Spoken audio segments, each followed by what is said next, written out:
Hi, today I'm going to read you a short story about a child in the Bible named Moses. Fearful of the growing Jewish population in Egypt, the Pharaoh resorted to a cruel and drastic remedy. He ordered every Jewish male child to be killed at birth. To save her newly born baby from this fate, a Jewish mother placed her child in a basket, sealed with pitch, and left it in the rushes by the Nile River. When this had been done by the baby's sister, Marion stayed nearby to watch what would happen. Soon after this, the Pharaoh's daughter came to that part of the Nile to bathe. She caught sight of the basket floating among the rushes and sent one of the maidservants to fetch it. As soon as the princess saw the baby inside the basket, she knew that some Jewish woman had done this. To save her child from the Pharaoh's cruel decree, looking down at the helpless little one in the basket, the princess was moved with pity for this plight.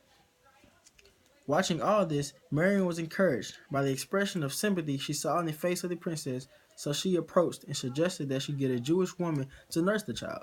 The princess agreed immediately, and Marion went off and brought her mother, and so, unknowing the princess, it was the baby's own mother she employed to take care of the child.